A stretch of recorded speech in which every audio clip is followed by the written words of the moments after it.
Let's talk about CDF, the second function. CDF, it's a cumulative distribution function. And what you see here, it's not a CDF, it's still a PDF, okay? PDF. So CDF is always denoted by fx, okay?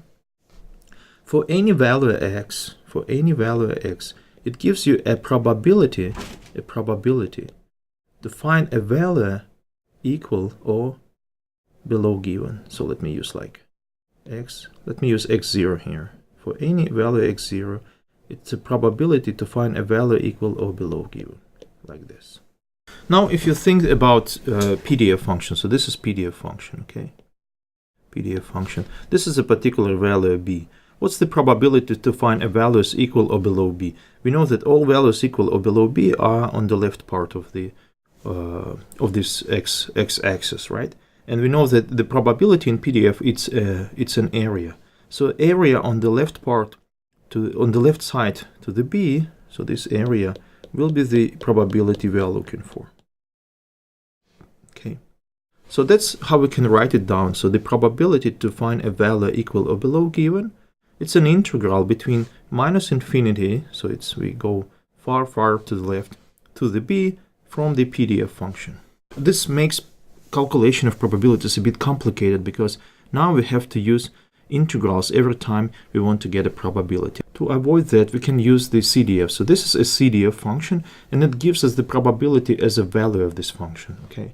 So if you know a PDF, you can always calculate a CDF by just taking an integral, okay? So for example, in this case, we have a CDF function for the PDF I've shown before. So this is a PDF and this is a CDF.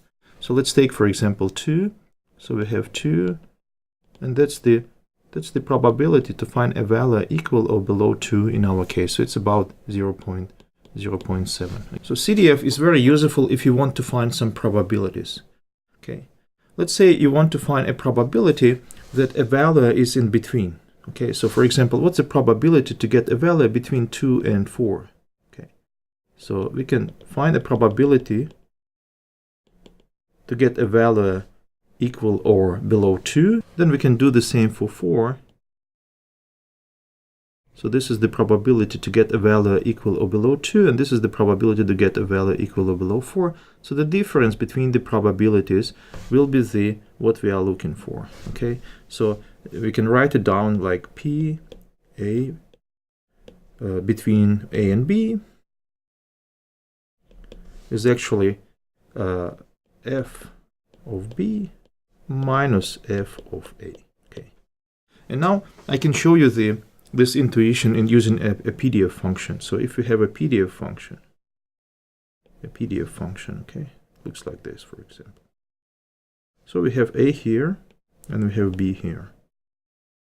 What will be this one, FA? FA is area on the left for the A, so this is the area.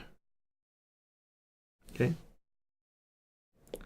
What will be this one, FB? FB is area on the left for B. This is the area, right? So what you do here, you take the orange area and subtract the red area, which gives you exactly this part. Okay, so that's the probability to find a value between A and B. And just to show you once again, this is how CDF and PDF corresponds to each other. So here we have PDF, this is PDF, and this is CDF, and this is CDF. And a point on the CDF curve, for example, in this case, we've got like something like 70, 71, and then that's the probability to find a value 71 or below. For example, let's take this as the weight of people. So 68% chance to find people whose weight is 71 or below. But if you take the same value for the CDF, then you need to calculate the area here. And the area will be exactly 0.6679, or if you want, you can measure it in percent, 67.9%. We will talk a lot about this interval, so it's very important that you understand what the probability is and how to calculate the probability for different intervals using both CDF and PDF. Okay. So now we can sort of compare the theory and reality. For example, in reality, when we have the some real data, we use density distribution histogram, and that's how it looks like. Okay. in theory, we have probability density functions that is a good fit for the density distribution histogram, and that's how it looks like. The idea is the same. If you want to calculate probability, it's always an area under the distribution curve. Again, in reality, we have cumulative frequencies.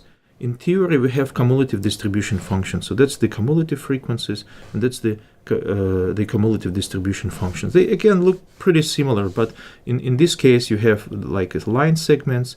In this case, you have a smooth curve. Then you also have quantiles and inverse cumulative distribution, which we are going to discuss in a second. Okay. Then when you talk about your sample, you calculate different statistics. When you talk about the theoretical distribution, these statistics we call parameters of distribution. And again, we will discuss it soon.